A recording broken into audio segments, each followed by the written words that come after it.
దినవృత్తాంతముల మొదటి గ్రంథం 14వ అధ్యాయం 13వ వచనం.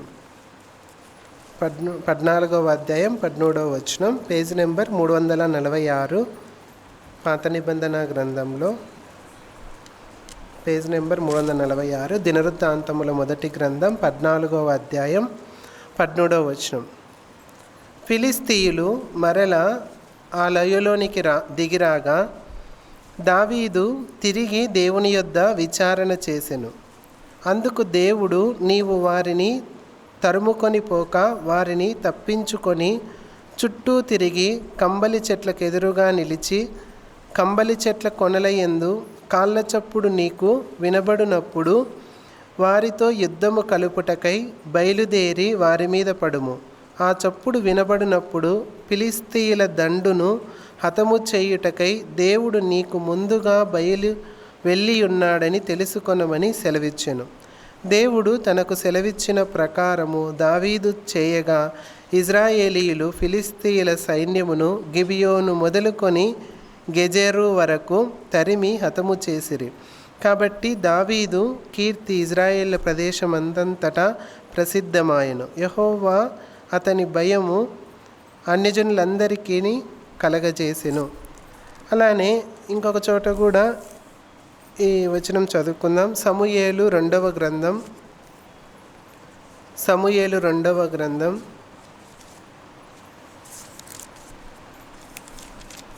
5వ అధ్యాయం, సమూయేలు 2వ గ్రంథం 5వ అధ్యాయం 22వ వచనం నుంచి చదువుకుందాం. పేజ్ నెంబర్ 256, 5వ అధ్యాయం 22వ వచనం నుంచి చదువు. ఫిలిస్తీయులు మరలా వచ్చి రెఫాయీము లోయలో వ్యాపింపగా దావీదు యెహోవా యొద్ద విచారణ చేసెను. అందుకు యెహోవా, నీవు వెళ్ళవద్దు, చుట్టూ తిరిగిపోయి కంబలి చెట్లకు ఎదురుగా వారి మీద పడుము. కంబలి చెట్ల కొనల చొప్పుడు వినగానే ఫిలిస్తీయులను హతము చేయుటకై యెహోవా బయలుదేరుచున్నాడు గనుక అప్పుడే నీవు త్వరగా బయలుదేరవలెనని సెలవిచ్చెను. దావీదు యెహోవా తనకు ఆజ్ఞాపించిన ప్రకారము చేసి గెబా నుండి గెజెరు వరకు ఫిలిస్తీయులను తరుముచు హతము చేసెను. దేవుడు తన వాక్యాన్ని దీవించునుగాక. మనం ఇంతకుముందు చెప్పుకున్నప్పుడు ఒక అంశాన్ని మనం ధ్యానించాం. ఎవరికైనా గుర్తుందా? అప్పుడు ఎవరి గురించి ధ్యానించామో? సరిగ్గా నెల అయింది అనుకుంటున్నా. అప్పుడు ఎవరి గురించి చెప్పుకున్నాం? దావీదు గురించి చెప్పుకున్నాం. ఆయన సిక్లగ్లోకి వెళ్ళడము, అవన్నీ ఉండకూడని స్థలంలో ఉండకుండా ఎక్కడికో వెళ్ళి తన సొంత ఇంటి వారు తర్వాత నష్టమైంటే అవన్నీ చెప్పుకున్నాం కదా. కొన్ని దావీదు గురించి ఎక్కడికి వెళ్ళకూడని స్థలానికి, ఫిలిస్తీయుల దేశానికి వెళ్ళడము, అక్కడ ఉండాలని అనుకోవడము, ఇది మంచిదని అనుకున్నాడు. అవన్నీ మనము పోయిన నెలలో మనము జ్ఞాపకం చేసుకున్నాం. అలానే ఈ వారం కూడా మనము దావీదు యొక్క మరి ఒక కోణాన్ని ఇక్కడ మనము ఆలోచన చేద్దాం. ఇక్కడ జరిగిన సందర్భము ఏంటి అంటే గనక, ఫిలిస్తీయులు మాటికి ఇజ్రాయెల్ మీదకి వచ్చి యుద్ధం చేయాలని, వారి మీద దండెత్తి వారిని జయించాలని ఎంతో ఆశపడేటటువంటి వాళ్ళు. అయితే ఈ దావీదు ఉన్నంత వరకు ఫిలిస్తీయులకు ఎప్పుడు జయం వచ్చేది కాదు. ఎందుకు అంటే దావీదు ఎప్పుడు యుద్ధానికి వెళ్ళినప్పుడు మోస్ట్లీ కొన్ని సందర్భాల్లో తప్ప మిగతా సందర్భాల్లో అంతా దేవుని దగ్గర విచారణ చేసి, నేను వెళ్ళాలన్నా వద్దా, వెళ్తే జయం వస్తుందా లేదా అని దావీదు విచారణ చేసి దేవుని దగ్గర యుద్ధానికి వెళ్ళి ఫిలిస్తీయులను ఓడించేటటువంటి వాడు. అలాంటి ఒక సందర్భంలో ఈ యొక్క వచనాలను మనం చదువుకున్నాం. అక్కడ ఏంటి అంటే ఫిలిస్తీయులు మళ్ళీ యుద్ధానికి వస్తూ ఉన్నారు దావీదు యొక్క సైన్యం మీదికి ఆ రెఫాయీము లోయలో. అయితే అలాంటి సమయంలో దావీదు తనకున్నటువంటి సైన్యాన్ని కానీ తనకున్నటువంటి బలాన్ని కానీ ఆశ్రయం చేసుకోకుండా దేవుని యొద్ద విచారణ చేస్తూ ఉన్నాడు. ఆ దేవుని యొద్ద విచారణ చేసినప్పుడు దేవుడు ఏమని సెలవిస్తూ ఉన్నాడు అంటే, నీవు వెళ్ళవద్దు, చుట్టూ తిరిగిపోయి కంబలి చెట్లకు ఎదురుగా వారి మీద పడుము. అప్పుడే నువ్వు వెళ్ళవద్దు, నువ్వు కొంచెం సమయము ఉండు, ఆ తర్వాత నేను చెప్తాను. దానికి కూడా సూచన ఇస్తూ ఉన్నాడు. ఏమని అంటే గనక, కంబలి చెట్ల కొనల చప్పుడు ఎప్పుడైతే నువ్వు వింటావో అప్పుడు ఫిలిస్తీయులను హతము చేయుటకై ఎవరు బయలుదేరుతున్నారని తెలుసుకోవాలి. యెహోవా బయలుదేరుచూ ఉన్నాడు. ఎప్పుడైతే దావీదు ఫిలిస్తీయులను చంపాలి, ఫిలిస్తీయులను హతం చేయాలి అని దేవుని దగ్గర విచారణ చేశాడో, వెంటనే దేవుడు జవాబిచ్చి ఏమని సెలవిస్తూ ఉన్నాడు, నీతో పాటు యుద్ధము చేయడానికి ఎవరు నీ ముందర వస్తారు అని చెప్తున్నాడు దేవుడు.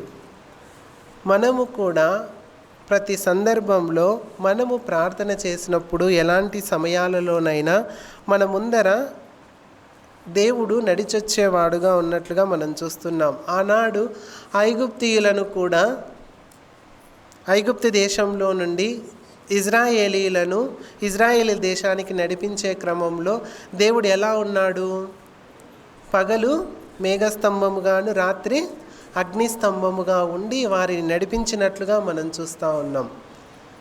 ఇలా దేవుడు మనం చూసినట్లయితే ప్రతి ఒక్కసారి మనల్ని నడిపించేవాడుగా ఉన్నాడు.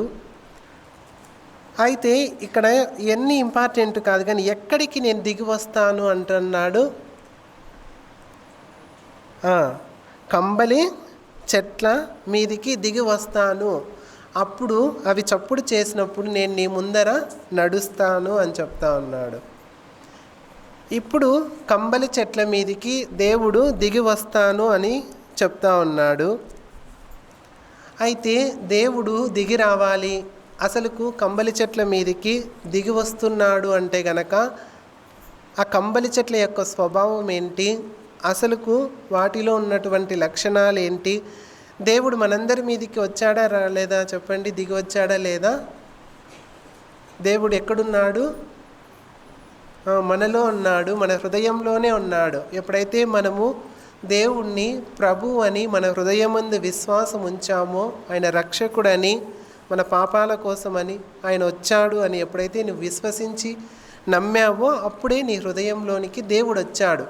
ఎలా అయితే కంబలి చెట్ల మీదకి దేవుడు వచ్చినట్లుగా నీ హృదయంలోకి, నీ మీదికి దేవుడు వచ్చాడు, నీ హృదయంలో నివసిస్తూ ఉన్నాడు.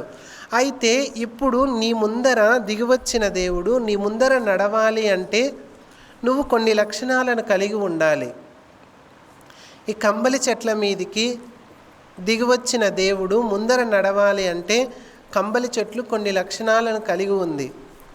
ఆ లక్షణాలను మనము కూడా మన జీవితాల్లో కలిగి ఉన్నట్లయితే దేవుడు తప్పకుండా మన ముందర నడుస్తాడు. ఏదో దేవుడు వచ్చినాడు, మన హృదయంలో నివసిస్తున్నాడు, మన ముందర నడవాలి అంటే మనం ఎలా అంటే అలా ఉంటే దేవుడు మన ముందర నడవడు. ఆయన నడవాలి అంటే మనం కొన్ని లక్షణాలను కలిగి ఉండాలి. దాంట్లో ఈ కంబలి చెట్టు యొక్క మొదటి లక్షణము ఏంటి అంటే గనక, మొదటిగా ఈ కంబలి చెట్లలో ఉన్నటువంటి గుణం మనం కనుక్కోవాలి అంటే ఏంటంటే, ఇది ఎక్కువగా ఎడారి ప్రాంతాలలో, నీళ్ళు ఎక్కువగా లేని చోట్లలో అక్కడ పెరుగుతూ ఉంటుంది ఈ కంబలి చెట్లు.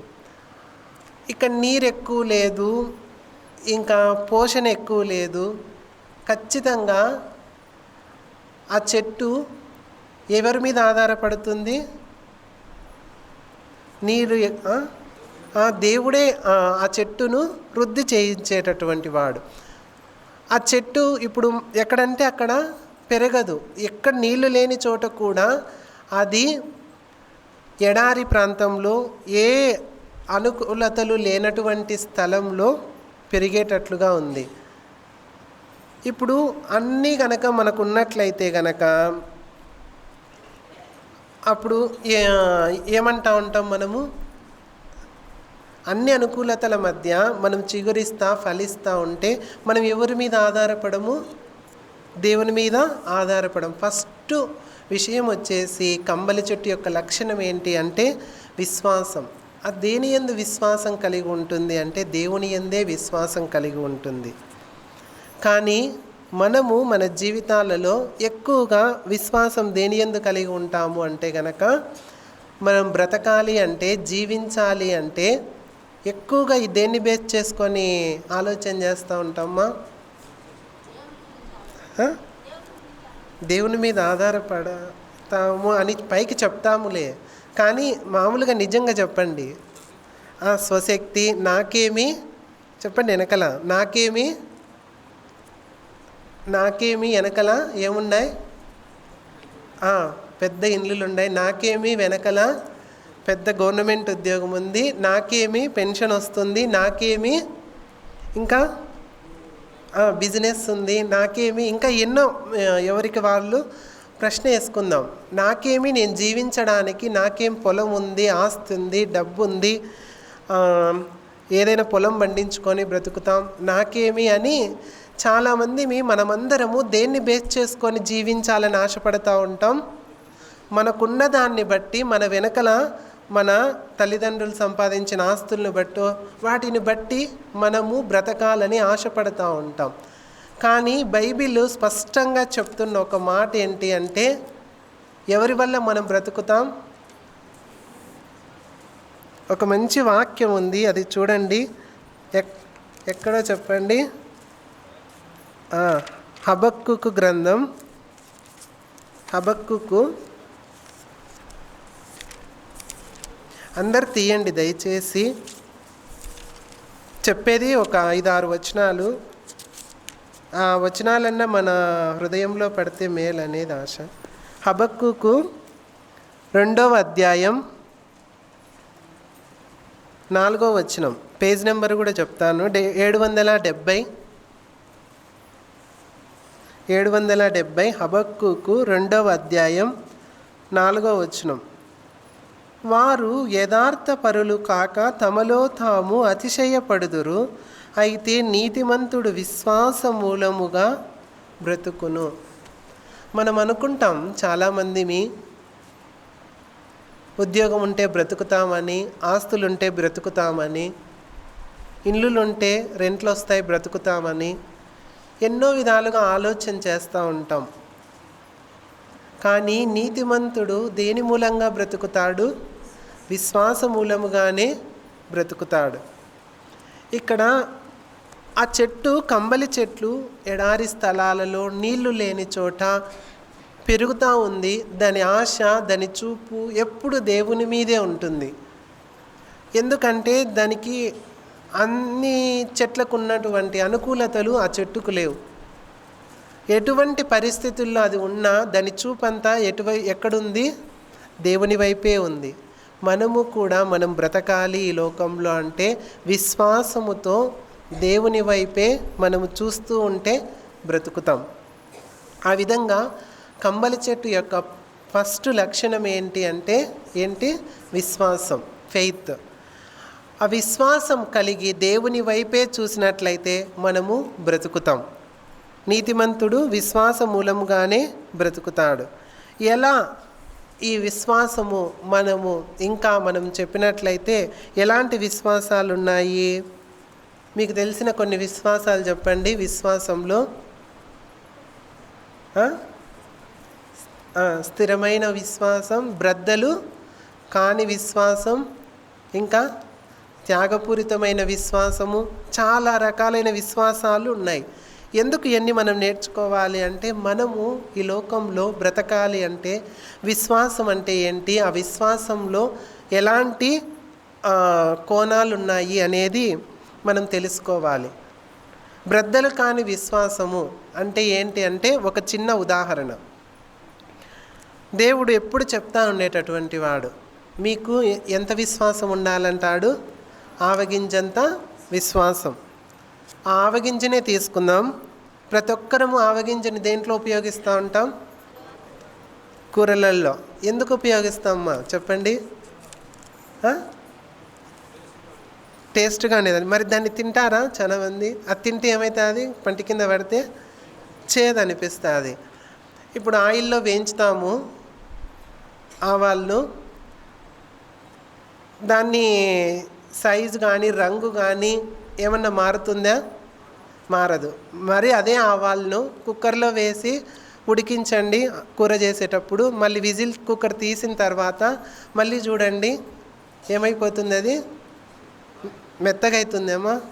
మామూలుగా పొటాటోను లేకోకుంటే ఆనియన్స్ను టమోటాలు వీటన్నిటిని మనం కుక్కర్లో వేస్తే ఏమైపోతాయి, కందిబ్యాళ్ళన్నీ మెత్తగా అయిపోతాయి. కానీ మీరు ఆవాలు వేసి చూడండి,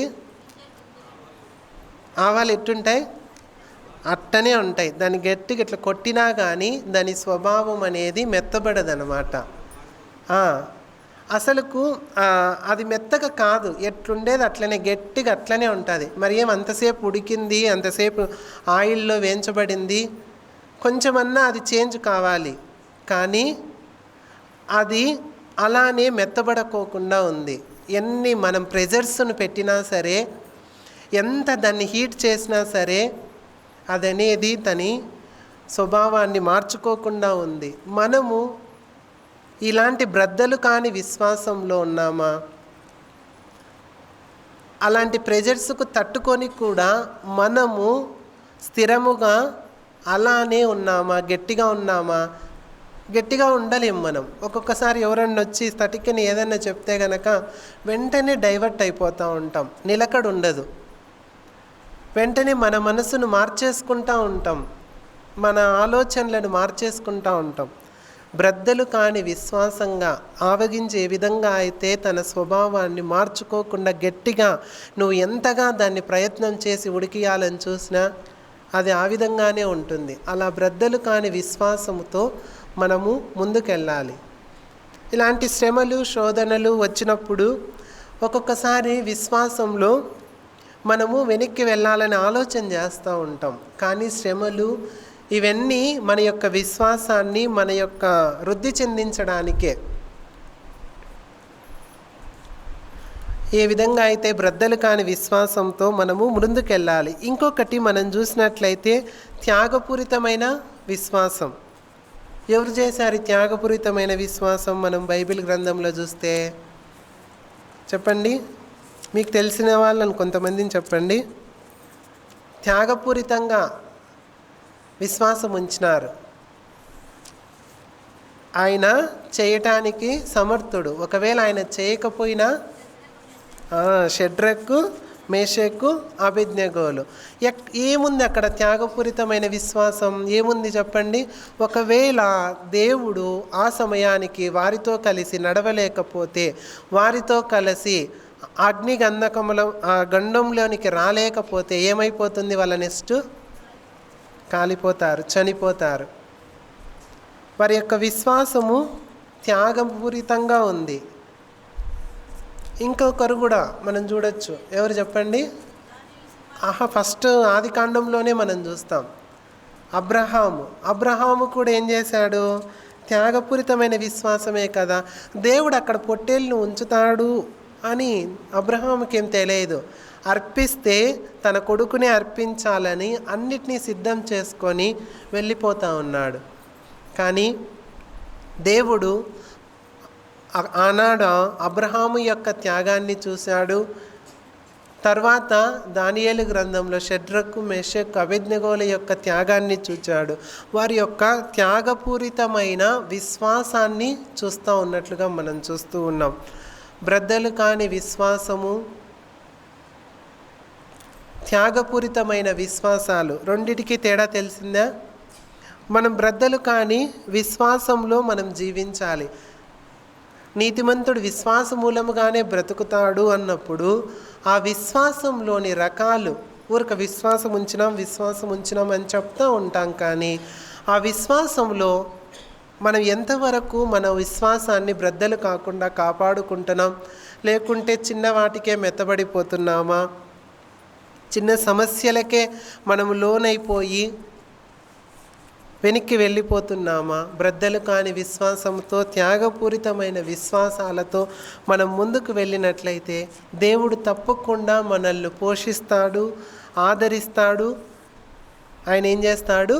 జీవింపచేస్తాడు. ఆ కంబలి చెట్టు మొదటి లక్షణం ఏంటంటే విశ్వాసం.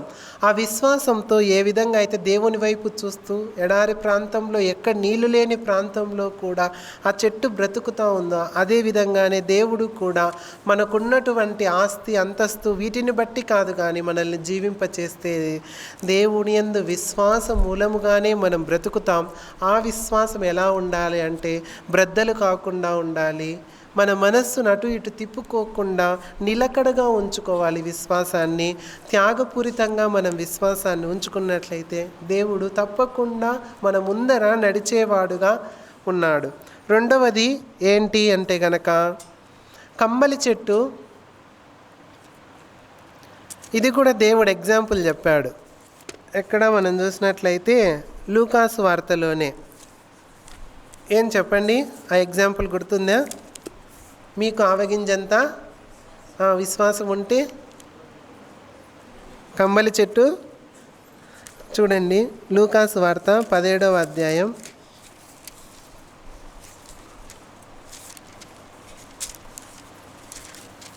17వ అధ్యాయం 6వ వచనం చూడండి. 6వ వచనం,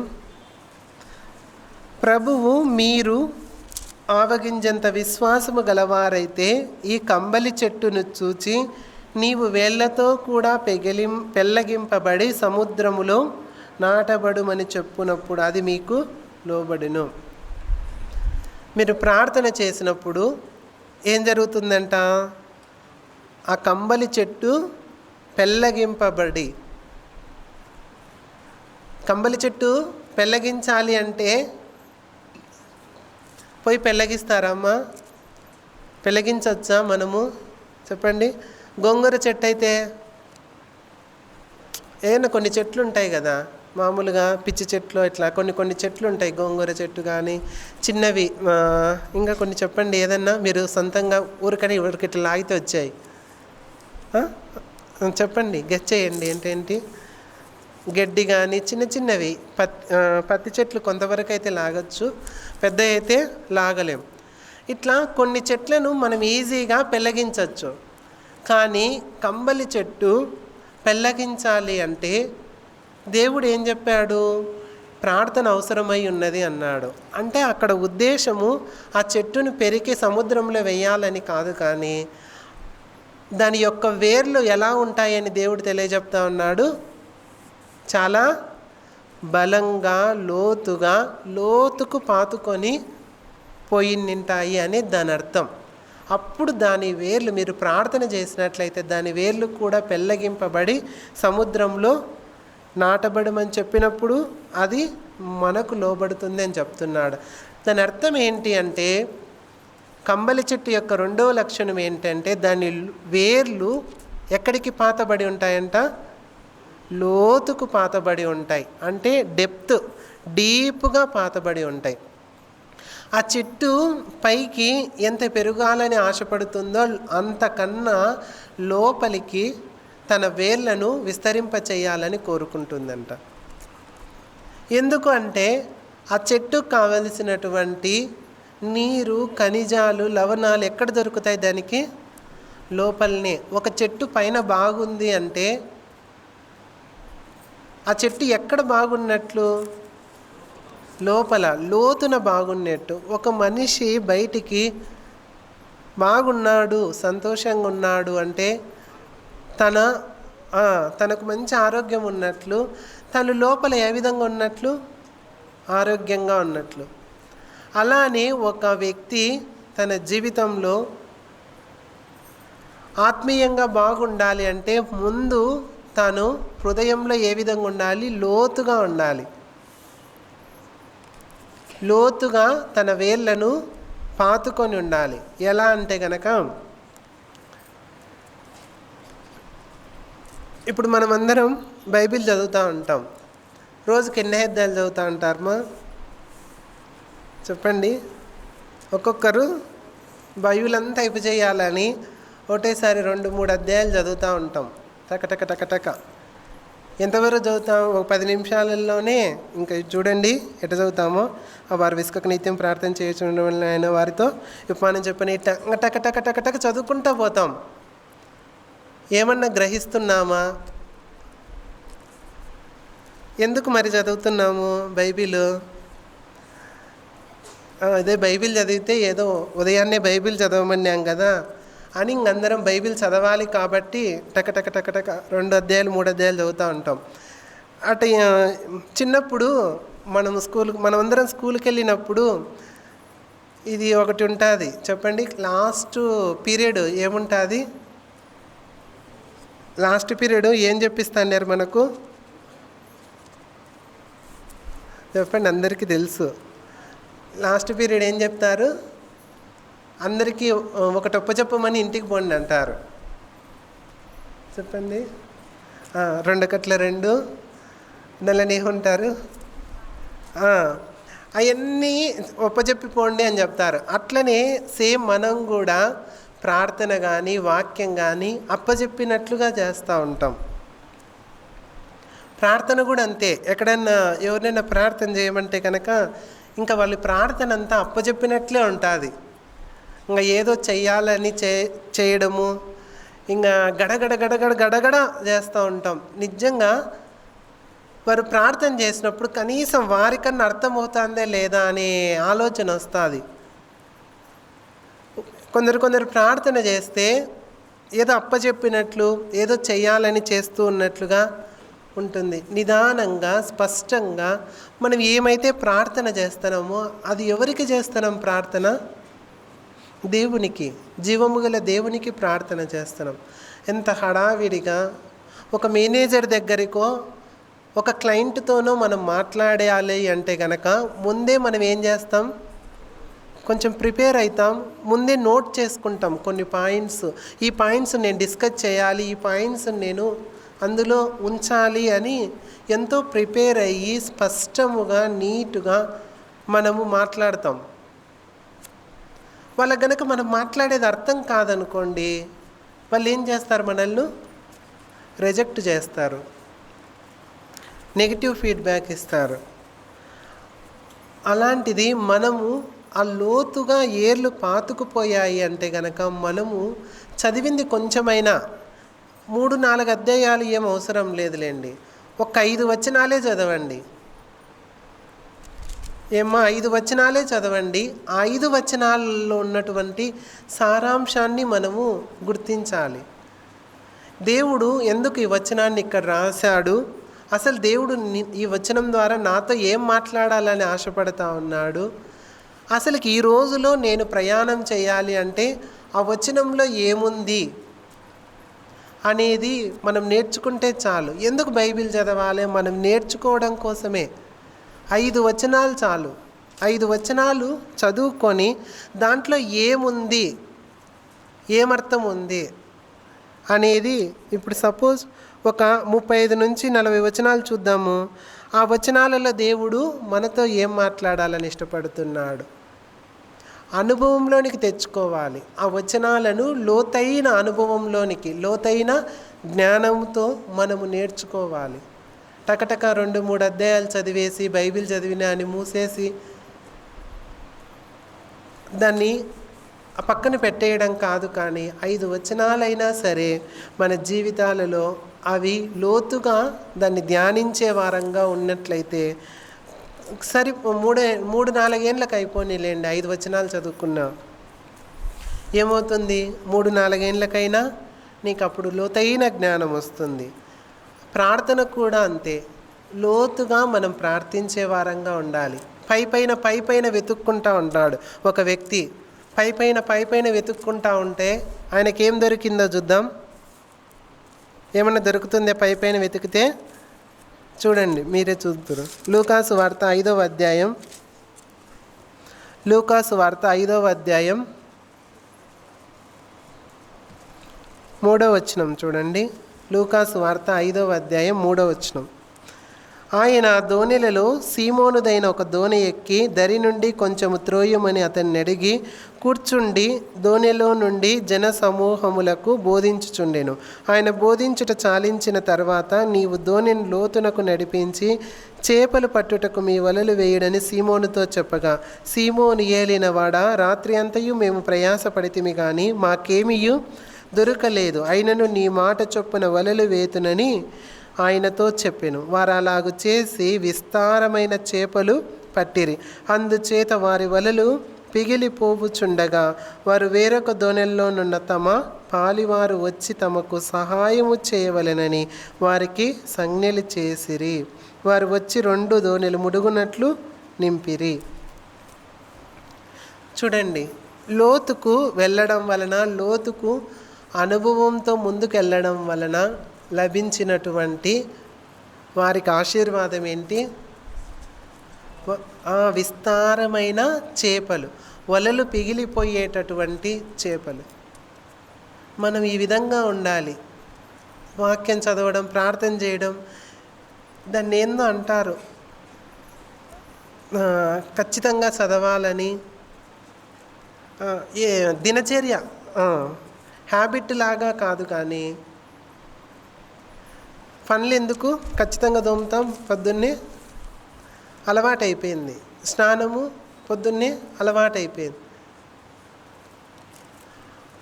అలవాటు ఆ విధంగా ఖచ్చితంగా చెయ్యాలి కాబట్టి చేస్తున్నాం అనే విధంగా కాకోకుండా ఏదో కొంచెం నేర్చుకోవాలి, వాక్యం చదివి కొంచెం తెలుసుకోవాలి అని లోతుగా.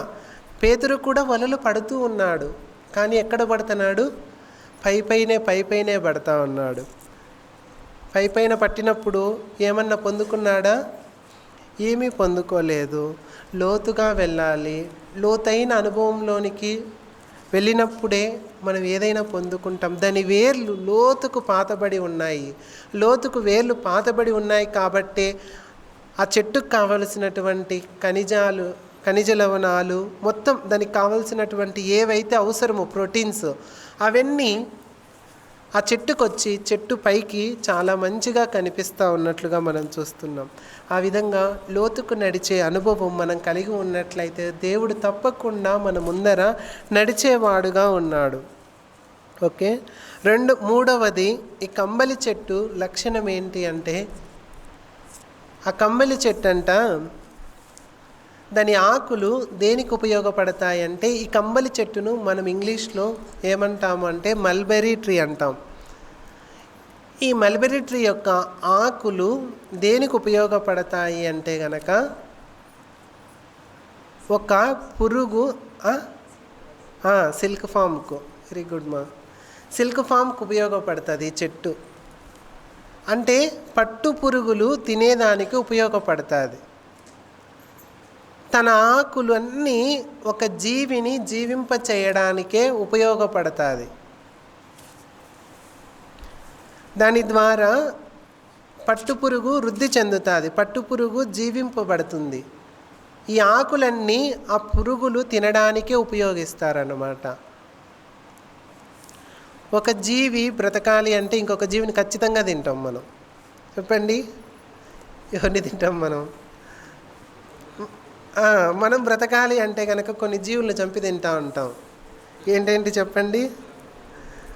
మేక, పొట్టేలు, కోడి, ఇంకా కొన్ని జీవులను చంపి తింటూ ఉంటాం. ఎందుకు? మనం బ్రతకాలని, మనకు కావలసినటువంటి ప్రోటీన్స్, బలము రావాలని జీవిని చంపి తింటూ ఉంటాం. ఇక్కడ కూడా ఆ పట్టు పురుగు తను బ్రతకాలి అంటే ఈ మల్బెరీ ట్రీ అంటే ఈ కంబలి చెట్టు యొక్క ఆకులు తింటేనే అది బ్రతుకుతుంది. ఏంటి దీని అర్థం ఏంటి అంటే కనుక, ఆ చెట్టు తను ఒకరికి ఆహారంగా మారి తాను ఆ విధంగా చనిపోతూ కూడా ఇంకొకరికి బర్త్ను అంటే ఇంకొకరిని జీవింపచేస్తున్నట్లుగా మనం చూస్తూ ఉన్నాం. మనము కూడా మన జీవితాలలో చనిపోయేంత అవసరం లేదు, కానీ మనము కూడా దేవుని సేవలో ఎక్కడ మనం వాడబడుతూ ఉన్నాము అనేది మన ఆలోచన అయి ఉండాలి. ఇక్కడ మనం ఏం నేర్చుకోవాలి అంటే, ఆ చెట్టు ఏ విధంగా అయితే తన యొక్క ఆకులను ఆ పట్టు పురుగులకిచ్చి తను ఆ ఆకులను తినివేస్తూ ఉన్నా సరే దానికి జీవితాన్ని ఏ విధంగా అయితే ఇస్తుందో, మనము కూడా ఎక్కడైనా సరే సమయమందును అసమయమందును మనకు మనముగా నష్టపోయినా సరే, త్యాగం చేసినా సరే, సమయాన్ని అసమయాన్ని దేవుని వాక్యం కొరకు, దేవుని ప్రార్థన కొరకు, ఆయన యొక్క పరిచర్య కొరకు మనము ముందుకు వెళ్ళాలి. ఆయన్ను జీవింప చేయాలి. ఆయన వాక్యాన్ని అనేక చోట్ల ప్రచురించే వారంగా ఉండాలి. మామూలే శ్రమలు వస్తాయి, బాధలు వస్తాయి. అలాంటి వచ్చినప్పుడు కూడా మనకు మనముగానే కరిగిపోతూ వెలిగించే వారంగా ఉండాలి, మహిమ పరిచే వారంగా ఉండాలి దేవుణ్ణి. ఎలా అంటే ఒక చిన్న ఎగ్జాంపుల్ చెప్పుకోవచ్చు. ఎలా అంటే మనము నష్టపోతా సరే మనం లాభాన్ని చూడొచ్చు. ఎలా అంటే ఒక 250 రూపాయలు విలువ చేసే ఒక ఇత్తడి నాణెం ఉందంట. ఒక 250 రూపాయలు విలువ చేసే ఇత్తడి నాణ్యాన్ని అది దాని విలువ అట్లే అమ్మినామనుకోండి, దాని విలువ ఎంత వస్తుంది? ఎంతని చెప్పా నేను? 250. దాన్ని అట్లే షాప్లోకి తీసుకువెళ్ళి అమ్మితే ఎంత వస్తుంది మనకు? 250 రూపాయలే వస్తుంది. అదే ఆ 250 రూపాయల నాణ్యాన్ని మనము కరిగించినామనుకోండి, కొన్ని డిగ్రీల సెంటిగ్రేడ్ వద్ద ఉష్ణోగ్రతలో, లైక్ ఒక 500 డిగ్రీ సెంటిగ్రేడ్ వద్ద ఆ 250 రూపాయలు విలువ చేసే ఇత్తడి నాణ్యాన్ని కరిగించినట్లయితే ఆ ఇత్తడి నాణ్యమంట కరిగించినప్పుడు దానికి ఉన్నటువంటి ఇత్తడి ద్వారా ఒక 1500 రూపాయలు విలువ చేసేటటువంటి గుండు సూదులను అది ఇస్తుందంట. ఏంటి? 250 రూపాయలు విలువ కాస్త ఎంతైంది? ఇప్పుడు 1500 అయింది. ఎందుకు దాని విలువ మారింది?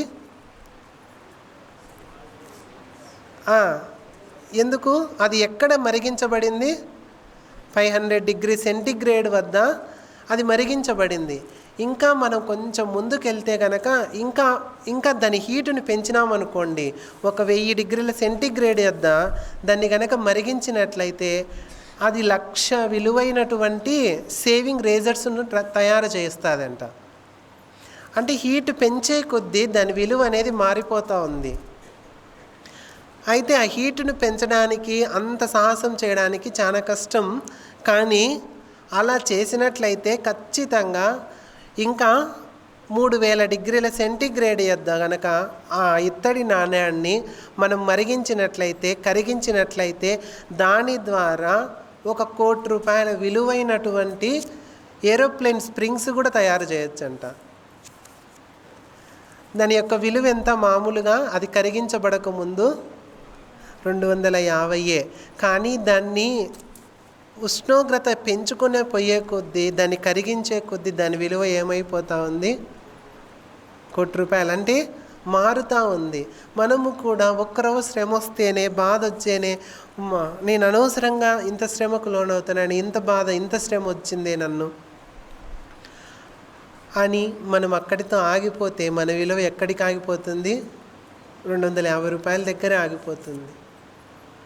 ఇంకా కొంచెం శ్రమకు తట్టుకున్నామనుకోండి, 1500 రూపాయల దగ్గరే మన విలువ ఆగిపోతుంది.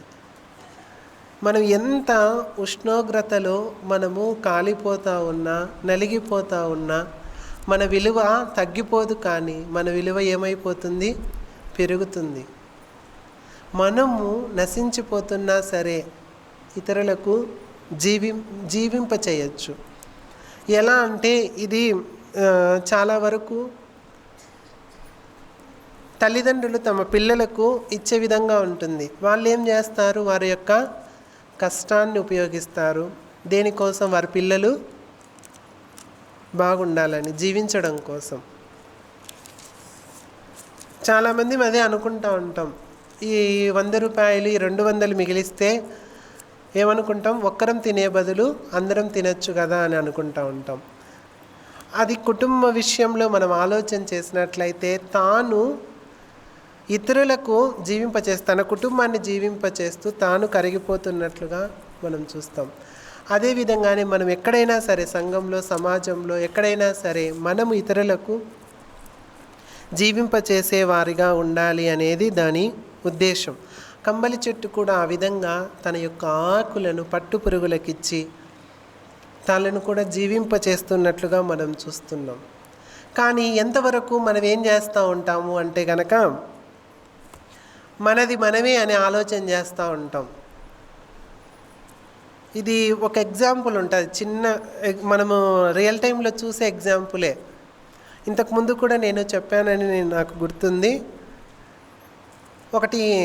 ఒక వస్తువు మనం ఉపయోగిస్తాం, పార ఉపయోగిస్తామా లేదా? పార మట్టిని ఎక్కడికి తీస్తుంది? మన వైపే తీస్తుందా, అటు సైడుకు తీస్తుందా? మన వైపుకే తీస్తుంది. అట్లనే మనము కూడా ఎప్పుడు నాకే అన్నట్లుగా ఏమి తీసినా సరే, ఏమొచ్చినా సరే నాకే అని మన వైపుకే లాక్కుంటూ ఉంటాం. కాబట్టి పారలాగా మనం ఉండకోకుండా, మనకే కాకోకుండా ఇతరులను జీవింపచేసే విధంగా మనం ఉన్నట్లయితే కంబలి చెట్టులాగా, నాట్ ఓన్లీ ఇక్కడ ఫిజికల్ అని కాదు, కానీ మనము ఆల్రెడీ జీవించాం అంటే ప్రభువులో మనం జీవిస్తున్నాం. ఇప్పుడు నశించిపోయే వారు ఉన్నారు, వారిని జీవింప చేయడానికి మనము నష్టపోయినా సరే, అంటే అపోస్తలైన పౌలు అంటాడు కదా, నేను నష్టపోయినా నా ఆస్తిని అన్నిటినీ నేను దారపోసిన కొన్ని ఆత్మలైనా రక్షింపబడితే ఎంతో మేలు అంటాడు. ఆ విధంగా ఆల్రెడీ మనం జీవించాం, ప్రభువులోకి వచ్చాం, వెలిగించబడ్డాం. ఈ నశించిపోయే వారిని, అంధకార సంబంధమైనటువంటి చీకటిలో ఉన్నటువంటి వారిని వెలిగించడం కోసం, జీవింపచేయడం కోసం మనము నష్టపోయినా ఇబ్బంది లేదు అనేది ఈ యొక్క లక్షణం. ఇంకొకటి 4వ లక్షణం తెలుసుకుందాం. కంబలి చెట్టు 4వ లక్షణం ఏంటి అంటే, ఆ కంబలి చెట్టు కంట ఆ కాడ దగ్గర మనము చిన్నగా గీటు పెట్టినట్లయితే ఆ గీటు నుంచి మామూలుగా ఇప్పుడు కొన్ని చెట్లను మనం చూస్తూ ఉంటాం, వేప చెట్టును, కొన్ని చెట్లను అట్లా గీటు పెడితే మనం చిన్నప్పుడు బాగా చూస్తాం. గీటు పెట్టినప్పుడు ఏం జరుగుతుంది? దానికి బంక వస్తుంది. ఆ బంకను తీసుకొని మనం పుస్తకాలు కూడా కనిపించకుండా ఉండేటటువంటి వాళ్ళం. ఆ కాడ దగ్గర అట్లా గీటు పెట్టినప్పుడు ఈ చెట్టు కంట, కంబలి చెట్టుకు ఏమొస్తుంది అంటే గనక చిన్నగా డ్రాప్స్ కన్నీటి చుక్కల మాదిరి వస్తుందంట. కన్నీరు అయితే ఏ విధంగా అయితే మన కళ్ళ నుంచి వచ్చినప్పుడు డ్రాప్స్ ఉంటాయో, అలానే ఆ కంబలి చెట్టును మనం గీటు పెట్టినప్పుడు ఆ కంబలి చెట్టు యొక్క ఆ కాడ నుంచి కూడా ఆ కన్నీరు అనేది కారుతూ ఉంటుందంట, కన్నీరులాగా కారుతూ ఉంటుంది. ఇక్కడ నేర్పించేది ఏంటి అంటే కనుక కంబలి చెట్టు మనకు పాఠము, మనము కన్నీరు విడిచే వారంగా ఉండాలి. కన్నీరు విడిస్తేనే దేవుడు మన ముందర నడుస్తాడు. ఆ కన్నీరు విడిచినప్పుడు ఎలాంటి అద్భుతాలు జరుగుతూ ఉన్నాయో చూడండి. యెషయా గ్రంథం 38వ అధ్యాయం 4వ లక్షణం ఏంటి? వెప్ట్ అంటే ఏడవడం, అంటే కన్నీరు విడవడం. ఒక వ్యక్తి కన్నీరు విడిచాడు. కన్నీరు విడవడం వలన దేవుడు వెంటనే ఆయనకు ప్రత్యక్షమై ఎలాంటి అద్భుతాన్ని ఆయనకి ఇస్తున్నాడో చూడండి. 38వ అధ్యాయం, యెషయా గ్రంథం 38వ అధ్యాయం, యెషయా గ్రంథం 38వ అధ్యాయం 4వ వచనం నుంచి చదువుకుందాం. అంతా చదువుదాము, టైం ఉంది, అంతా చదువుకుందాం. ఆ దినములలో హిజ్కియాకు మరణకరమైన రోగము కలగగా ప్రవక్తయు ఆమోజు కుమారుడునైన యెషయ్య అతని యొద్దకు వచ్చి, నీవు మరణమవుచున్నావు, బ్రతుకవు గనుక నీవు నీ ఇండ్లు చక్కబెట్టుకొనుమని యెహోవా సెలవిచ్చుచున్నాడని చెప్పగా, అతడు తన ముఖమును గోడ తట్టు తిప్పుకొని, యెహోవా యథార్థ హృదయుడనై సత్యముతో నీ సన్నిధి నేనెట్లు నడుచుకొంటినో, నీ దృష్టికి అనుకూలముగా సమస్తమును నేనెట్లు జరిగించి తినో కృపతో జ్ఞాపకం చేసుకొనుమని హిజ్కియా కన్నీళ్లు విడిచుచు యెహోవాను ప్రార్థింపగా, యెహోవా వాక్కు యెషయాకు ప్రత్యక్షమై ఇలాగు సెలవిచ్చెను, నీవు తిరిగి హిజ్కియా యొద్దకు పోయి అతనితో ఇట్లనుము, నీ పితరుడైన దావీదునకు దేవుడైన యెహోవా నీకు సెలవిచ్చినదేమనగా, నీవు కన్నీళ్లు విడుచుట చూచి తిని నీ ప్రార్థన నేను అంగీకరించి ఉన్నాను. ఇంకా 15 సంవత్సరముల ఆయుష్ నీకిచ్చేదను. మరి ఈ పట్టణమును నేను కాపాడుచు నిన్నును ఈ పట్టణమును అస్సూరు రాజు చేతిలో పడకుండా విడిపించెదను. యెహోవా తాను పలికిన మాట నెరవేర్చెననుటకు ఇది యెహోవా వలన నీకు కలిగిన సూచన. ఇక్కడ చూడండి, మనం కన్నీళ్ళు విడుచుట ఎవరు చూస్తూ ఉన్నారు? కానీ మనం కన్నీళ్ళు విడుచుట ఎవరు చూడాలని అనుకుంటా ఉంటాం? మన పక్కన ఉండేవాళ్ళు. కుటుంబంలో అయితే గనక భార్య కన్నీళ్ళు విడుస్తూ ఉంటుంది, తన భర్త చూడాలని. పిల్లోళ్ళు కన్నీళ్ళు విడుస్తూ ఉంటారు, ఎవరు చూడాలని? అమ్మ నాయన చూడాలని.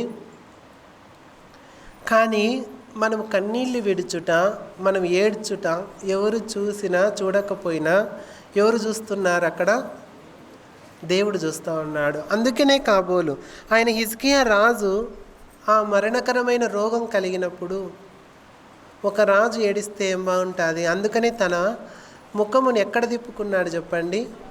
గోడ తట్టు. ఎందుకు గోడ తట్టు తిప్పుకొని ఉండొచ్చు?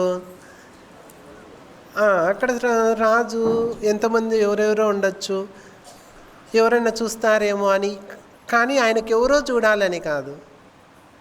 నాకు ఇప్పుడు రేపు చచ్చిపోతావు నువ్వు అంటే గనక అందరం ఏం చేస్తాం చెప్పండి? ఇంకా నువ్వు చనిపోతావు అని తెలిసినప్పుడు ఎవరమైనా కనీసం ప్రార్థన చేస్తామో చెప్పండి? నేను చనిపోతానా, నేను రాజును కదా, ఎక్కడెక్కడి నుంచి ఏమన్నా ఉన్నాయా, వైద్యులు ఉన్నారా, ఎక్కడెక్కడ ఏమన్నా ఆయుర్వేదిక్ మందులు ఉన్నాయా? అప్పట్లో ఈ మెడిసిన్స్ లేవు కాబట్టి ఆయుర్వేదిక్ మందులు ఏమన్నా ఉన్నాయా, ఎక్కడైనా ఏమన్నా ఉన్నాయా అని రాజు కాబట్టి ఎక్కడికో లెటర్స్ రాయొచ్చు, ఏమైనా పంపచ్చు, ఎవరినైనా తన దూతలను పంపి ఎక్కడైనా మందులు దొరుకుతాయని తెప్పించుకొని ఉండొచ్చు. కానీ అవన్నీ చేయలేదు, టెన్షన్ పడలేదు, ఇంకా ఏదో గలిబిలి లేదు తన హృదయంలో. ఏం చేస్తూ ఉన్నాడు? గోడ తట్టు తన ముఖమును త్రిప్పుకొని కన్నీళ్లు విడిచి ప్రార్థిస్తూ ఉన్నట్లుగా మనం చూస్తూ ఉన్నాం. మనము కూడా మన జీవితంలో ఊహించని సందర్భాలు జరిగినప్పుడు, ఉన్నట్టుండి షాకింగ్ న్యూస్ విన్నప్పుడు మనం చేయాల్సిన పని ఇదే. ఏం చేయాలి? గోడ తట్టు మన ముఖమును త్రిప్పుకొని కన్నీళ్లు విడిచి ఆయనకు ప్రార్థన చేయాలి. కానీ మనం ఇది తప్ప అన్నీ చేస్తాం. అందరినీ ఎంక్వైరీ చేస్తాం, అందరినీ అడుగుతాం, సలహాలు అడుగుతాం, సజెషన్స్ అడుగుతాం, నెక్స్ట్ ఎలా అని. ఇవన్నీ కాదు. దేవుడు మన కన్నీళ్ళను చూసినట్లయితే తప్పకుండా జవాబును ఆయనే పంపిస్తాడు. ఆయనే పంపిస్తున్నాడు. చూడండి, ఇక్కడ కన్నీళ్ళు విడిచుడు చూసిన తర్వాత హిజ్కియా దగ్గరకు నువ్వు మళ్ళీ వెళ్ళు అని చెప్పి వెళ్ళి ఏం చెప్తా ఉన్నాడు? ఇంకా ఎన్ని సంవత్సరాలు బ్రతుకుతావంట? 15 సంవత్సరాలంట. ఊరికే దేవుడు చెప్పకోకుండా నేనేంటేనా? ఆయన ఎన్ని సంవత్సరాలు బ్రతుకున్నావు? మహా అయితే 2-3 ఏళ్ళు ఏమన్నా బ్రతుకునేమో. ఒకవేళ దేవుడు ఆ దినాన నువ్వు మరణం అవుతావు అని చెప్పకోకుండా నింటే. కానీ దేవుడు నువ్వు మరణం అవుతావు అని చెప్పిన తర్వాత ఆయన ప్రార్థన చేయడాన్ని బట్టి ఆయనకి ఎంత ఆయుష్ ఇచ్చాడు? 15 సంవత్సరాల ఆయుష్ ఇచ్చినాడు. చూడండి, మామూలుగా సమాజంలో చాలామంది అంటూ ఉంటాం, కీడించి ఏమించాలంట? మేలెంచాలి అంటూ ఉంటారు. ఇరుకులో విశాలతను చూడాలి అంటూ ఉంటాం, కీడించి మేలెంచాలనుకుంటూ ఉంటాం. ఇక్కడ చూడండి, ఆయనకు అపాయం వచ్చింది, చనిపోతాడని తెలిసింది. ఒకవేళ ఆయన నిజంగా బ్రతికుని ఉంటే మహా అయితే 3-4 సంవత్సరాలు ఏమన్నా బ్రతికుండిందివేమో. కానీ దేవుడు నువ్వు చనిపోతావని చెప్పంగానే ఆయన కన్నీళ్ళు విడిచి ప్రార్థించడాన్ని బట్టి తనకి ఎంత ఆయుష్ వచ్చింది? 15 సంవత్సరాలంత ఆయుష్ వచ్చింది. అన్నాడు యోబు కూడా అంతే. యెహోవా ఇచ్చని యెహోవా తీసుకొని పోయెను అన్నాడు. అంతవరకు ఉన్న ఆస్తి తర్వాత ఎంతయింది? రెట్టింపైంది, 2 అప్పుడు కీడొచ్చిందని బాధపడతా కూర్చొని అంటే, దేవుణ్ణి దూషిస్తా కూర్చొని అంటే ఏమైందో? సాతాను యొక్క కళ నెరవేరిండిందు. కానీ యోబు అలా చేయలేదు. ఈనాడు కంబలి చెట్టు కూడా ఆ విధంగానే దేవుని కోసం ఏడుస్తూ ఉంది. అంటే దేవుడు తన ముందర నడవాలని కోరుకుంటాను.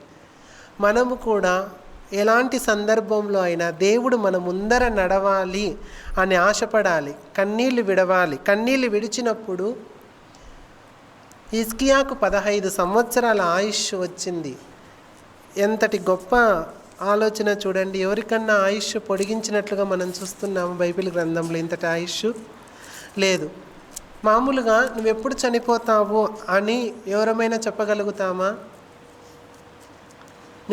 ఎప్పుడు చనిపోతాం కాదులేండి, ఎన్నాళ్ళు బ్రతుకుతామో చెప్పగలుగుతామా? కానీ ఈ వ్యక్తి చెప్పొచ్చునా లేదా ఎన్నాళ్ళు బ్రతుకుతాడో? ఎన్నాళ్ళు బ్రతుకుతాడు ఈ వ్యక్తి? చెప్పుమా, ఎన్నాళ్ళు బ్రతుకుతాడు? చెప్పండి, వింటున్నారు కదా వాక్యం. 15 సంవత్సరాలు బ్రతుకుతాడు. ఇంకా మనం చూసినట్లయితే ఏడవడం వలన ఆనాడు యాకోబు కూడా ఆ రాత్రి ఎంతో భయానకరమైన పరిస్థితుల్లో ఉన్నాడు. ఎందుకు చెప్పండి? తన అన్న ఏం చేస్తాడని, చంపుతాడేమో అని. వెళ్ళేటప్పుడు అంత భయపడలేదు, కానీ వచ్చేటప్పుడు భయపడుతున్నాడు. ఎందుకు చెప్పండి? వెళ్ళేటప్పుడు ఎందుకు భయపడలేదు, వచ్చేటప్పుడు ఎందుకు భయపడుతున్నాడు?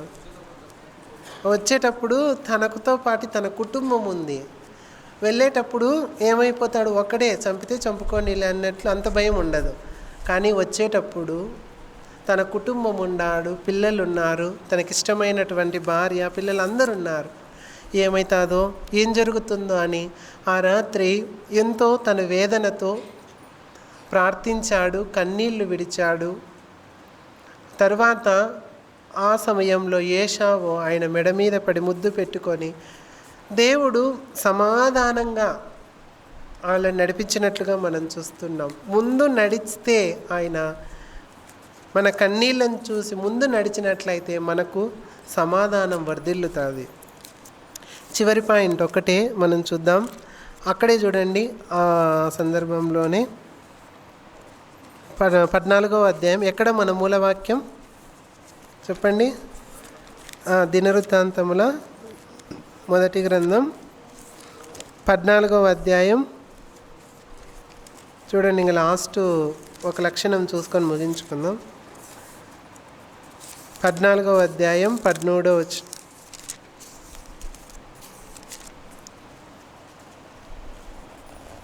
బయలుదేరి వెండి ఉన్నాడు అనేది వచనం చూద్దాం. చూడండి 15వ వచనం. కంబలి చెట్ల కొనల యందు కాళ్ళ చప్పుడు నీకు వినబడినప్పుడు వారితో యుద్ధము కలుపుటకై బయలుదేరి వారి మీద పడు. ఆ చప్పుడు వినబడినప్పుడు ఫిలిష్తీయుల దండును హతము చేయుటకై దేవుడు నీకు ముందుగా బయలు వెళ్ళి ఉన్నాడని తెలుసుకొనమని సెలవిచ్చెను. కంబలి చెట్ల కొనల యందు నీకు ఏం వినపస్తుందంట? 4వది ఏం వినిపిస్తుంది? ఆకుల శబ్దం, కాళ్ళ చప్పుడు. కాళ్ళ చప్పుడు నీకు వినిపిస్తుంది అంటే శ్వాస, అంటే ఒక రకమైనటువంటి శబ్దం, ఒక రకమైనటువంటి స్వరం నీకు వినిపిస్తుంది అని దేవుడు సెలవిస్తూ ఉన్నాడు. మనము ఎప్పుడైతే ఇలాంటి లక్షణాలను మనం కలిగి ఉంటామో అప్పుడు మన యొక్క హృదయము దేవుని యొక్క ఆలోచనలతో కలిసిపోయి ఉంటుంది. అప్పుడే మనము ఆయన యొక్క స్వరాన్ని వినగలుగుతూ ఉంటాం. ఆయన యొక్క మెల్లని స్వరాన్ని మనము ఎన్ని రోజులైంది వినక? చెప్పండి, వింటున్నామా? ఊరికి మనంతకు మనమే ప్రార్థన చేసుకొని బయటికి వస్తూ ఉన్నామా? ఆయన యొక్క స్వరాన్ని మనము వినాలి. ఆయన యొక్క చప్పుడుతో మన యొక్క చప్పుడు కలిసిపోయేటట్లుగా మనం ఉండాలి. ఆయన ఏం మాట్లాడతాడో అని మనం వినాలి. అలాంటప్పుడే మనకు క్షేమం, ఆనందం. అప్పుడే దేవుడు మన ముందర నడిచి మనకు విజయాన్ని అనుగ్రహిస్తాడు. ఇక్కడ మనం చూసినట్లయితే దేవుడు ఆ కొనల యందు కాళ్ళ చప్పుడు నీకు వినబడినప్పుడు వారితో యుద్ధం కలుపుటకై బయలుదేరి వారి మీద పడుము. ఎప్పుడైతే నీకు ఆ సమాధానం వస్తుందో, దేవుడు ఇచ్చే ఆలోచన, నీకు వచ్చిన ఆలోచన రెండు ఎప్పుడైతే ఒకటవుతాయో, దేవుని యొక్క ఆలోచన సవ్వడి విధానము నీ యొక్క ఆలోచనలో ఉన్నటువంటి విధానము ఒకటైనట్లయితే నువ్వు ఖచ్చితంగా ముందుకెళ్ళచ్చు. ముందుకెళ్తే తప్పకుండా నీకు విజయము అనుగ్రహించబడుతుంది. అది 4వ లక్షణం. అంటే ఆయన యొక్క వినికిడి నీ యొక్క వినికిడితో కలిసిపోవాలి. ఆయన యొక్క స్వరాన్ని నువ్వు వినగలగాలి. ఆ శబ్దం ఏం వస్తుంది, ఆయనే వినిపిస్తూ ఉంటాడు ప్రతిరోజు తన యొక్క స్వరాన్ని. కానీ నువ్వు వినడానికి సిద్ధంగా ఉన్నావా, నువ్వు వింటున్నావా? ఆ శబ్దాన్ని ఒకవేళ అక్కడ దావీదు వినుకోకుండా ఉన్నాడనుకోండి, ఏం జరిగేది చెప్పండి, మీరే చెప్పాలి. యుద్ధానికి ముందుకు వెళ్ళేటటువంటి వాడు కాదు. వినాలనా లేదా దేవుని వాక్యాన్ని? వచ్చేది దేనికి చెప్పండి? మనం ప్రతి ఆదివారం ఎందుకు ప్రతి ఆదివారం అంటారు? కనీసం ఆ రోజైనా మనం వస్తున్నాము. ఆయన శబ్దాన్ని మనం వినాలి, ఆయన వాక్యాన్ని వినాలి, ఆయన యొక్క చప్పుడును మనం వినాలి. విన్నప్పుడు ఏమవుతుంది? విజయం వస్తుంది. ఇప్పుడు చెప్పండి, ఏమేమి విన్నామో. ఇప్పుడనే కాదు, ఎప్పుడైనా సరే మనము ఆయన చప్పుడును వినాలి. ఆ చెట్టు మనమే. మామూలుగా ఇంతకుముందు పూర్వకాలంలో ఒక చెట్టు దగ్గరికి పోవాలంటే భయం వేస్తూ ఉంటుంది. ఏ చెట్టు దగ్గరికి చెప్పండి? మర్రి చెట్టు. మనం చిన్నప్పుడు చాలామంది ఆ విధంగానే అనుకుంటూ ఉంటాం. ఎందుకు మర్రి చెట్టు దగ్గరికి పోవాలంటే భయం వేస్తుంది? దయ్యాలు ఉంటాయేమో అనుకుంటూ ఉంటాం. ఎందుకు అంటే కనుక అది ఆకులు కనుక శబ్దం కనుక వచ్చిందంటే టప టప టప టప కొట్టుకుంటూ ఉంటాయి. నిజంగానే అలాంటి ఒక రకమైన భయానకమైన సౌండ్ మనకు వినిపిస్తూ ఉంటుంది. అది కాక చెట్టు కూడా పెద్దగా ఉంటుంది. ఊడలు కిందికి దిగి ఉంటాయి, ఊయలలు కూడా ఉంటాయి. కాబట్టి కొంచెం నిజంగానే అట్లా రకమైనటువంటి ఫీలింగ్ వస్తుంది. అందుకని ఆ చెట్టు దగ్గరికి పోవాకండి అట్లా ఇట్లా అంటూ ఉంటాం. ఆ విధంగా మనము శబ్దాన్ని వినగలిగే వారంగా ఉండాలి. అంటే శబ్దం అంటే ఏంటంటే ఆయన వాక్యం. ఆయన వాక్యం, ఆయన చప్పుడు, ఆయన స్వరము మనము వినాలి. ఎక్కడ వినిపిస్తూ ఉంటాడంటే ఆయన యొక్క సంఘంలోనే వినిపిస్తూ ఉంటాడు. కాబట్టి అవి విన్నప్పుడే మనం ముందుకెళ్ళాలి. అది ఎక్కడ వింటాము? వినడానికి అవకాశం మనం ఇచ్చినప్పుడు. ఒకవేళ ఏమరపాటుగా, తాస్కారంగా నిద్రపోతానో, అటు ఇటుగా నిజంగానే అటు ఇటు కూర్చోవడం వల్ల, అటు ఇటు తిరగడం వలన ఒక్క రవ్వ శబ్దాన్ని మిస్ అయినా సరే ఆ వినికిడిని దావీదు ముందుకు పోలేడు, విజయం రాదు. కాబట్టి దావీదు ఫిలిస్తీయులతో యుద్ధం చేయడానికి వెళ్ళినప్పుడు దేవుని యొద్ద విచారణ చేశాడు. ఆ విచారణ చేసినప్పుడు దేవుడు ఏం చెప్పాడు అంటే, నేను వస్తాను యుద్ధం చేయడానికి, ఆ కంబలి చెట్ల కొనల యొద్దకు నా కాళ్ళ చప్పుడు విన్నప్పుడు నేను నీ ముందర నడిచి వెళ్తున్నాను అని నీవు గ్రహించి ముందుకు రా, విజయం నీకే వస్తుంది. అంతవరకు నువ్వు ఇక్కడే నిలిచుండు, వెయిట్ చేయి అని దేవుడు సెలవిస్తాడు. ఆ సెలవిచ్చిన క్రమంలో ఆ కంబలి చెట్ల మీదకి దేవుడు ఏ విధంగా అయితే దిగి వస్తున్నాడో మన జీవితాలలో ఆల్రెడీ దేవుడు దిగి వచ్చాడు. మనం దేవుణ్ణి నమ్ముకున్నాం కాబట్టి. ఇంకా ఎవరైనా నమ్ముకోకపోతే యేసుక్రీస్తు ప్రభువు దేవుడని, రక్షకుడని హృదయంలో ప్రభువు అని విశ్వసిస్తే దేవుడు నీ హృదయంలోనికి కూడా దిగి వస్తాడు. వచ్చిన దేవుడు నీ ముందర నడవాలి అంటే నీవేం చేయాలి అంటే కనుక ఏం చేయాలి? ఫస్ట్ విశ్వాసం కలిగి ఉండాలి. ఎలాంటి విశ్వాసము? బ్రద్దలు కాని విశ్వాసము, త్యాగపూరితమైన విశ్వాసం. ఈ విశ్వాసాలు మన యొక్క అతిశయానికి కారణమైనటువంటి ఆస్తులు, అంతస్తులు, డబ్బు, నెక్స్ట్ ఉద్యోగము, నెక్స్ట్ పొలాలు ఇవి కాదు. కానీ నీతిమంతుడు దేని మూలంగా బ్రతుకుతాడు? విశ్వాస మూలముగా బ్రతుకుతాడు. ఈ విధంగా విశ్వాసాన్ని కలిగి ఉండాలి. రెండోది ఏంటి? మన వేర్లు ఎక్కడికి పాతబడి ఉండాలి? లోతుకు పాతబడి ఉండాలి. పైన వెతికినట్లయితే మనకు ఏమన్నా చేపలు పడతాయా? ఏం పడవు. లోతుకు వెళ్ళినప్పుడే, లోతైన అనుభవాల గుండా వెళ్ళినప్పుడే.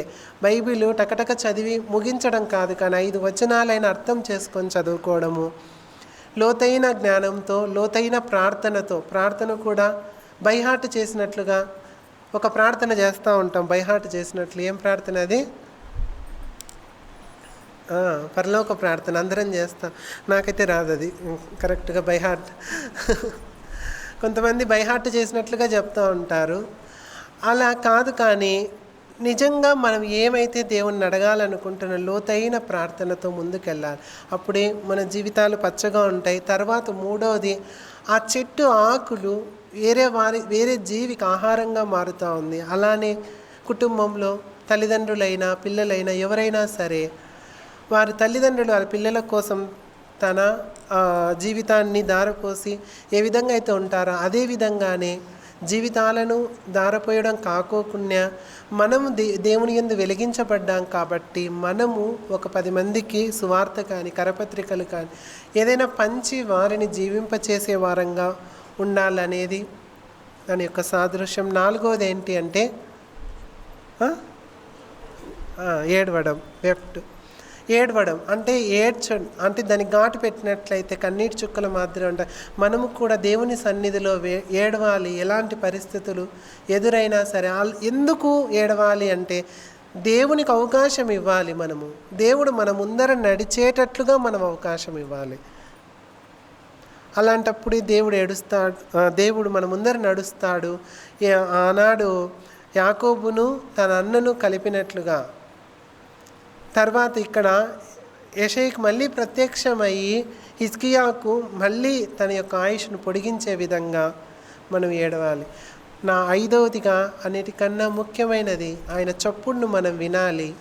అప్పుడే ఆయన స్వరము, ఆయన యొక్క శబ్దము అన్నీ మనం వినగలిగే వారంగా ఉండాలి. ఎప్పుడు వినగలుగుతాం? ఇవన్నీ చేసినప్పుడే మనము ఆయన స్వరాన్ని వింటాము. అప్పుడు విన్నప్పుడు ఏమొస్తుంది? అంతిమ లక్ష్యం ఏంటి? ఎందుకు మనం ఇవన్నీ చేయాలి చెప్పండి? ఇవన్నీ ఎందుకు చేయాలా?